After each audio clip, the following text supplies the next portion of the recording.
if I decided to come out of retirement, I would definitely need some new material and maybe even a new outfit. Now there is a prop that I've always wanted, and I think I might just have enough materials to build this prop from scratch.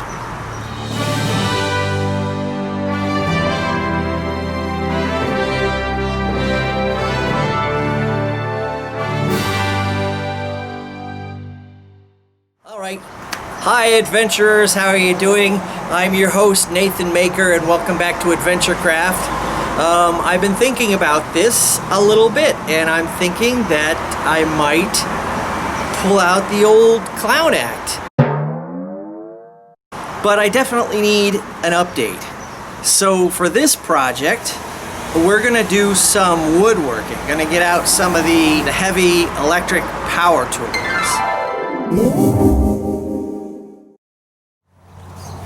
It would be really nice if I had a table saw with a guide so I could just slide these beams through these pieces of wood and they'd get an exactly straight line. But I don't have that. So I'm gonna sort of jerry-rig my own thing.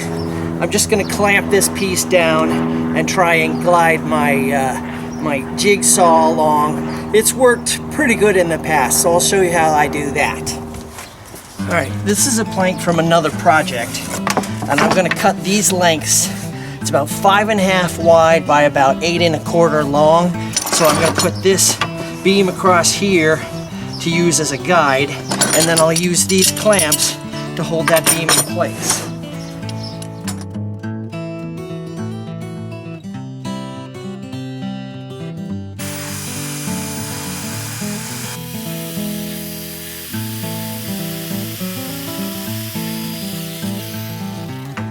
Now, I have never even made one perfect box with this method. It's very hard to get an exact 90-degree angle. But you know what? They're not perfect, but they're really, really close, all within like 1/32 of an inch. I think I can live with that. I'm cutting 5-inch by 1.5-inch support sides from these cedar blocks. Okay, so if these are the sides of the box, then I want that to be, this will be the short side of the box, so this will be the long side of the box, so I want it to be the same width, as close to as possible.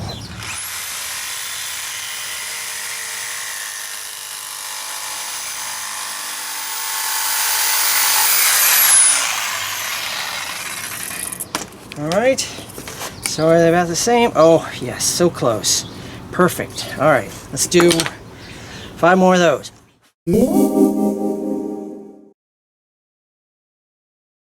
I got this miter saw secondhand a few years ago, and it's been so helpful. You can just set it at 90 degrees and just not worry about it.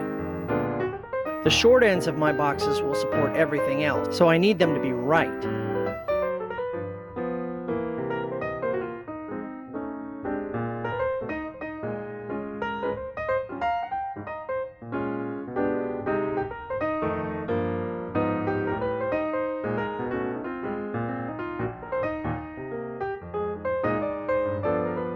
I'm using indoor-outdoor wood glue to hold the box together. I want them to look simple and weigh as little as possible, so no metal screws or nails will be involved. If I need to secure a corner, I'll drill a small hole and glue in a wooden peg. Careful clamping is going to be important here. I don't want anything to slide out of place.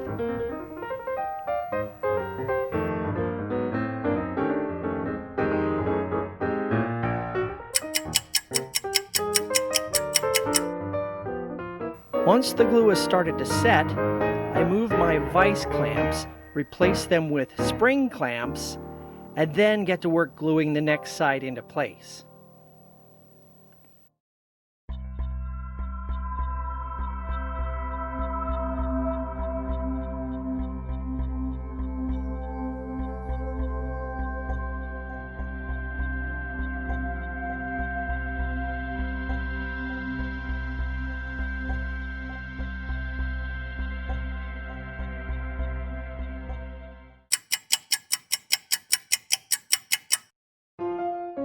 Again, I'll trade my vice clamps for spring clamps, then glue down my longer sides. They'll make contact on the support blocks and the narrow edges.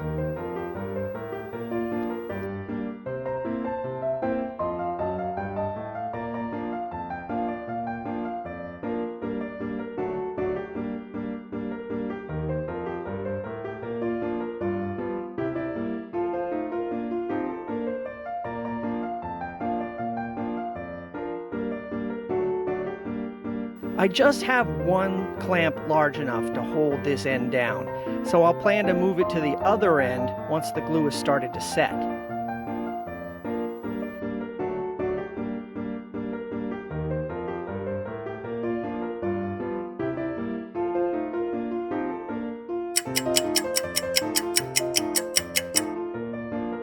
Now I glue down the other long side the same way.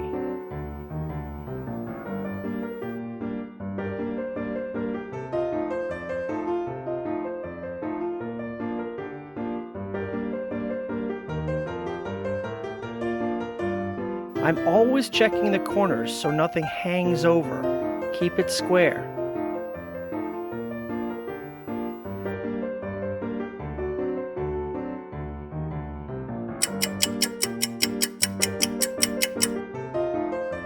Time to switch my clamp to the other side and attach my final panel. I double check the fit real quick, then put glue on the supporting sides.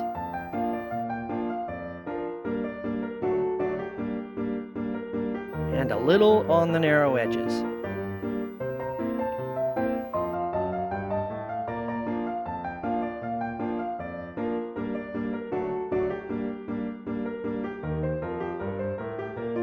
Putting these clamps on was no easy feat.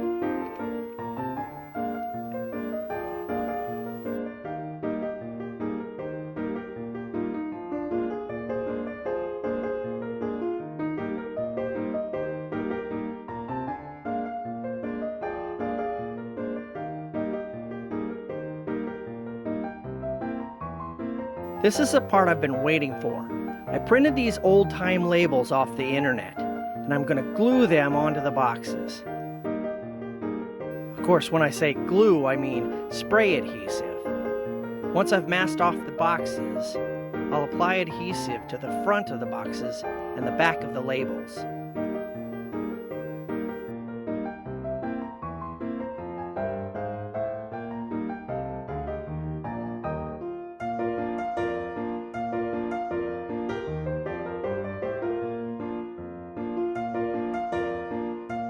I'm putting on a second coat just to be sure.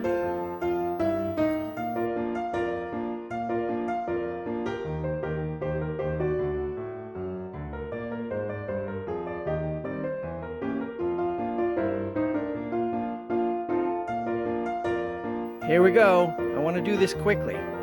Remove the masking tape, then place the label carefully.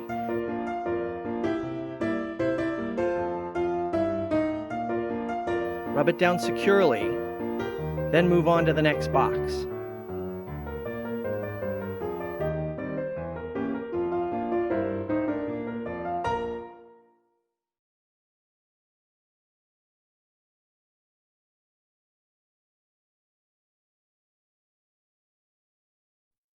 Here's what I'm using for varnish. This little can has lasted me a long time. Again, I'm working as quickly as I can so the labels soak in the liquid evenly. This video is sped up. I'm not that fast. This is the gimmick to the cigar boxes. Grippy fabric on the ends. To get the grip pads all the same size, I'm going to make a pattern. Trace the box side onto a regular cardboard. Cut it out.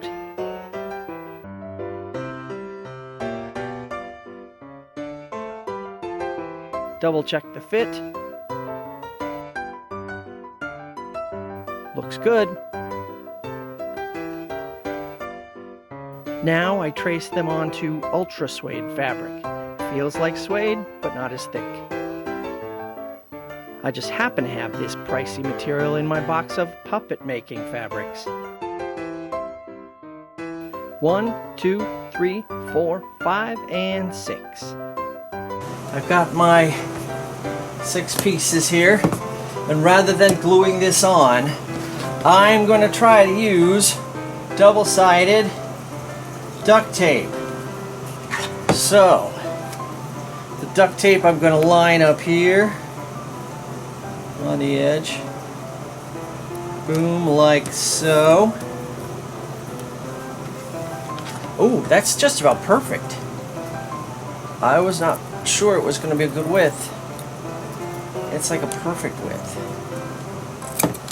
Here we go again. I'll speed this part up for you.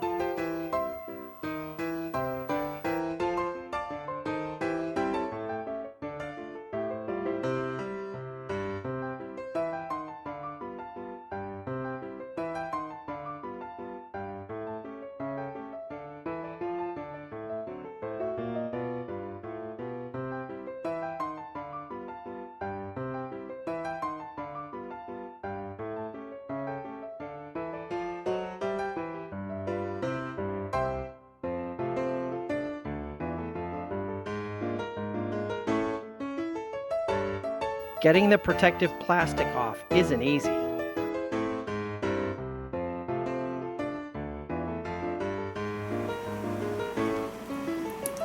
There we go.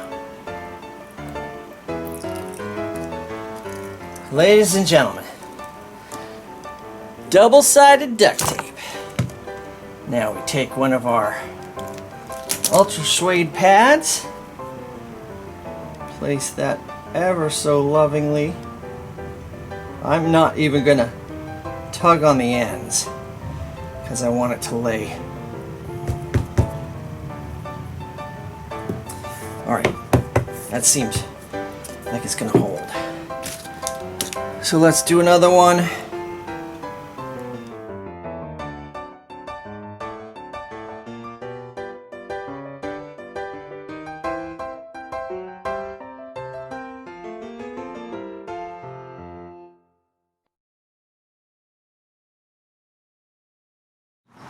I love how these juggling boxes turned out.